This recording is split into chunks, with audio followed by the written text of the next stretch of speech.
My wife begged, "Don't show up to my graduation ceremony." "But I paid for your tuition," I said. She smirked. "Exactly. That's embarrassing." I sat in silence. Then she added, "You're just a factory worker. Stay hidden."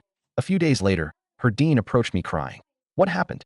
My wife asked me not to come to her graduation ceremony, not because she wanted it to be a personal moment, but because she was ashamed of me. I paid for her entire law degree working long shifts at a steel mill in Pittsburgh, only for her to tell me I wasn't fit to be seen in public with her now that she had made it. It shattered me. But then something unexpected happened. Her university's dean approached me days later, in tears. What she told me made everything come crashing down. I had just gotten off the morning shift at the steel plant on the south end of Pittsburgh, still in my dusty work boots, smelling faintly of iron and burnt oil. I stopped by the grocery store to grab some things for dinner. Nadia liked chicken piccata, though I'd be the one cooking it, like always. I was thinking about what wine might pair well, something cheap but decent, and that's when I got her text. "Can we talk tonight?" I assumed it was about graduation. It was only a week away, and I'd been asking her when and where it was. She kept brushing me off, saying she'd forward me the details soon. That night, she waited until dinner was cleared. She was sitting on the edge of the couch, arms folded, legs bouncing anxiously. I sat across from her, on the recliner I got after saving 3 months' worth of lunch money. We lived in a modest row house not far from Mount Washington. Not big, but enough for us. I worked 6 days a week and never missed a payment. She looked at me like she was chewing on glass. "Please don't come to my graduation," she said. At first, I thought she was joking, but she didn't laugh. "Why?" I asked, blinking, already feeling a tightness in my chest. She didn't answer right away, just looked at the wall, then back at me. "It would be better if you didn't come," she said. I was stunned silent. I had paid for her entire law school tuition, 3 years' worth. I had covered her books, her rent, her groceries, her late-night Uber rides. When she quit her job to focus on studies, I took double shifts. No vacations, no sick days, just long hours and quiet dinners waiting for her to come home. "But I paid for everything," I said, barely above a whisper. She didn't flinch, didn't show even the faintest remorse. "Exactly," she said, and there was this twisted little smirk that curled at her lips. "You showing up would be embarrassing." I stared at her, couldn't even process it. She didn't stop there. "You're just a factory worker, Harold. You wouldn't fit in. There'll be senators, judges, lawyers, people from downtown." I opened my mouth to respond, but nothing came out. She wasn't drunk. She wasn't angry. She was calm, clinical, like she had rehearsed this. I went to bed without saying a word. She left early the next morning and didn't come home until after midnight. No explanation, no apology, just walked in, showered, and went to bed. I watched her graduation on the university's live stream. I sat in our dim living room with my boots still on, not having the heart to take them off. She looked radiant, confident. She shook the dean's hand, posed for photos, laughed with other graduates' families. I waited for her to mention me, in her speech, maybe, but there was nothing. I was invisible. 3 days later, I got a call at the mill. At first, I thought it was a scam. The voice on the other end was shaky, emotional, and clearly nervous. "Is this Harold Whitaker?" she asked. "Yes. This is Dr. Erica Halvorson. I'm the Dean of Legal Affairs at Duquesne. I need to speak with you. In person." She asked to meet at a small coffee shop not far from campus. I showed up early, nervous and unsure of what this was about. I half thought it was about tuition. Maybe they found a scholarship retroactively or something. I had no idea. When she arrived, she looked like she hadn't slept in days. Her eyes were red, and she carried a manila folder in both hands like it was radioactive. She didn't waste time with pleasantries. "Mr. Whitaker, I need to apologize," she said, sitting down. "I've made a terrible mistake. We all have." I didn't say anything, just waited. She opened the folder and pushed it toward me. It was filled with emails, printed out correspondences, screenshots of text messages, student complaints. I didn't understand what I was looking at until I saw Nadia's name in one of the email chains. My heart dropped. She manipulated several members of the faculty, the dean said, including Professor Keene.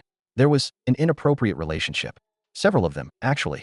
She offered favors in exchange for grades, letters of recommendation, even job placements. I felt sick. She also told multiple staff members and students that you were abusive, that you threatened her. She said she feared for her safety. I sat back, stunned. The dean looked genuinely remorseful.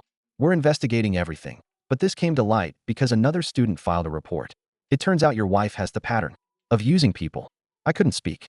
I wanted to cry, scream, collapse, anything. But I just sat there, numb, holding the folder in my calloused hands. The dean reached into her purse, pulled out an envelope. "I know this doesn't fix what she did, but you deserve to know the truth."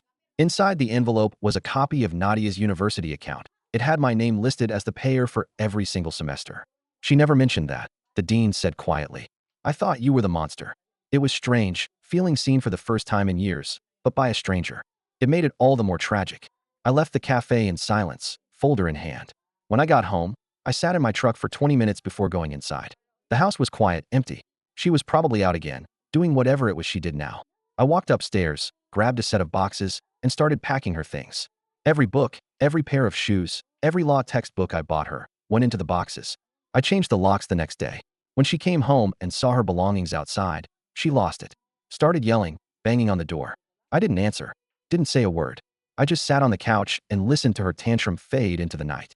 The next morning, I filed for divorce. The divorce process was grueling, not because she fought me on it, but because I had to confront just how deep the betrayal went. It's one thing to be cheated on. It's another to be used as a stepping stone by someone who never planned to bring you along for the next part of their journey. Once the papers were filed, she tried a different tactic. She sent me long, rambling texts late at night. Apologies that didn't sound like apologies. I was stressed. You don't understand what it's like. You were never part of the world I wanted. Then it became angrier. You're ruining my future. You can't prove anything. You're nothing without me. I didn't respond to any of them. The last message she sent was a picture of the two of us from when we first started dating, followed by, "You used to be enough." I didn't even know what that meant anymore. Maybe I never did. While the investigation at her university rolled forward, I kept my head down. Went to work. Came home. Ate alone. Slept alone. For a long time, it was like the world had gone gray. Everything I'd built, the sacrifices, the silent nights, the tired days, all of it felt like it had vanished into thin air. Then, 2 weeks after I filed, I got a call from a woman named Cassidy. She said she was a student in Nadia's cohort. She hesitated before speaking. "I know you don't know me," she said, "but I just wanted to thank you." I didn't understand at first. "I filed the report," she added. "The one that started all of this." She explained that she had always suspected something was off, that Nadia got opportunities other students didn't, that she was cruel behind the scenes, belittling other students, using manipulation to get ahead. "She told everyone you were a drunk," Cassidy said. "Said you beat her if she stayed out too long." I believed her. We all did. I'm sorry. It was strange, being both the villain in other people's stories and the victim in my own. Cassidy said she couldn't stay silent anymore. "You didn't deserve what she did to you. No one does." After that call, something shifted in me. I realized just how isolated Nadia had kept me. None of her classmates knew anything about me. Not the truth. Not the support I gave her. I was a ghost in her world, only visible when she needed money or someone to clean up after her. And yet, even after everything came to light, there were still people defending her, saying she was ambitious, that she was a woman trying to make it in a man's world. As if that excused it.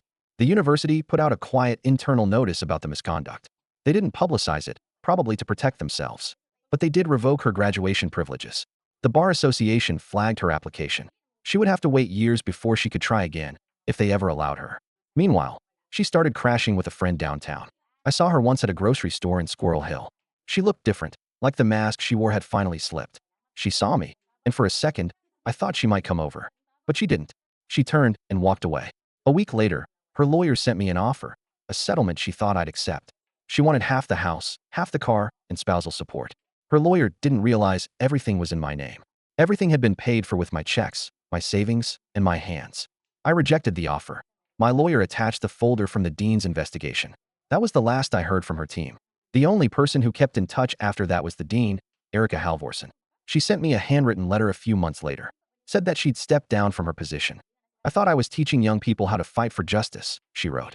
"But I let someone like Nadia twist it into a weapon. I'm so sorry." That letter meant more than she probably knew. The silence at home didn't feel heavy anymore. It felt clean, like something toxic had finally been purged. I started noticing the little things again. The way the trees near the park behind my house would shift with the wind, the sound of jazz coming from my neighbor's old radio, the smell of bread baking from the bakery on Carson Street. And then there was Lorraine. She worked at the local library. I'd seen her around before, always with her hair pulled up and a pair of glasses sliding down her nose. She once helped me find a book on engine repair. I hadn't needed it. Really, I just wanted something to do. She remembered my name, asked how I was doing, really doing. She didn't pry, just offered quiet company. We started seeing each other on weekends. Walks by the river, lunch at diners. She liked puzzles and couldn't cook to save her life, but she made me laugh. The first time she touched my hand, she said, "You've lived a life." I nodded, still living it. She smiled. Good. I didn't rush anything with Lorraine. Truth be told, I was scared. Not of her. She was kind, gentle in a way that made me feel like a human again, but scared of letting myself be close to someone. After what happened with Nadia, My sense of trust was like a battered fence, still standing, but every board creaked when the wind blew. But Lorraine never pushed. That was the difference. She didn't expect me to be anything more than what I was, a man who worked hard, carried his wounds quietly, and was learning how to exist again in a world that had moved on without him. It wasn't love at first sight, but something deeper, more patient. We'd sit in her tiny backyard on Sunday afternoons, drinking tea and listening to records. She liked jazz and old soul, and I found I didn't mind it. She talked about the books she was reading, and sometimes I'd listen more to the sound of her voice than the words themselves. After years of Nadia's ambition talking over me, it felt good to be in the company of someone who didn't need to dominate every conversation. One day, she told me about her ex-husband, a quiet kind of man who one day just up and left without explanation. She said she used to blame herself, thinking maybe she was too boring or not enough of something. I remember saying, some people run when they realize they don't deserve peace. She didn't reply to that, just reached over and squeezed my hand. We never rushed anything physical. Sometimes we just sat beside each other, no words exchanged for long stretches. And that was enough. I never had that kind of quiet with Nadia, the kind that calms you, not suffocates you. Around this time, word started spreading locally about what had happened at Duquesne. It wasn't in the newspapers, they kept the story under wraps, but within the academic and legal circles in Pittsburgh, people talked. A few old friends who I hadn't heard from in years suddenly reached out. A former coworker from the plant even asked if the rumors were true. Was it really all her? He asked one day over beers. I didn't say much, just nodded. Damn, he muttered. And I thought I had it bad when my wife left me for a guy with a boat. I didn't laugh. Couldn't. What Nadia did wasn't about leaving. It was about building her entire future on my back, then pretending I didn't exist once she got where she wanted. Later that week, I received a letter addressed to me with no return name. I recognized the handwriting before I even opened it. It was Nadia. She didn't apologize. Not really. It was a long, rambling letter about how everything had fallen apart. How people stopped taking her calls. How she had applied for jobs in 3 different states and been blackballed in all of them. How her so-called connections had vanished once she had no diploma, no license, no leverage. She wrote about feeling betrayed by the system, by her professors, by the school that once praised her. But not a single word about betraying me. Toward the end, she wrote, I hope you're happy now. You always wanted me to fail. That line hit me in a strange way. I never wanted her to fail. I wanted her to succeed. I just assumed she'd take me with her. Or at the very least, remember who held the ladder while she climbed. I didn't respond. I didn't need to. She sent a second letter a month later. Shorter, meaner, accusing me of ruining her life. Still no admission of guilt. No acknowledgement of how deeply she'd hurt me. I threw it in the trash unopened. Sometimes I think about what might have happened if she had just said thank you. Just once. Maybe I would have felt seen. Maybe I would have kept trying. But she didn't. And I stopped. Around Christmas, Lorraine invited me to spend the evening with her family. I was hesitant. I hadn't done a proper family holiday since Nadia and I were together. But she insisted. Said her folks would like me. And they did. Her dad and I bonded over terrible jokes. Her mom kept feeding me pie until I had to beg for mercy. It wasn't anything fancy. No one wore suits or made speeches. But it was warm. Real. And when they said goodnight, they hugged me like I belonged. I drove home that night with the windows slightly cracked and the radio low. Snow flurries tapped against the windshield. The roads were quiet. For the first time in years, my mind wasn't racing. I wasn't replaying arguments or trying to rewrite conversations. I wasn't thinking about tuition checks or the smell of old textbooks. I wasn't wondering where she was, what she was doing, or if she regretted anything. I was just present. It struck me then how little Nadia ever lived in the moment. She was always reaching for the next title, the next circle, the next status symbol. She never stopped to look at what she had. And maybe that's why she lost it. And maybe that's why I survived. Lorraine once asked me if I'd ever go back to school. Just out of curiosity. You're smart, she said. You have stories. I laughed it off at first. I'm a steelworker, I told her.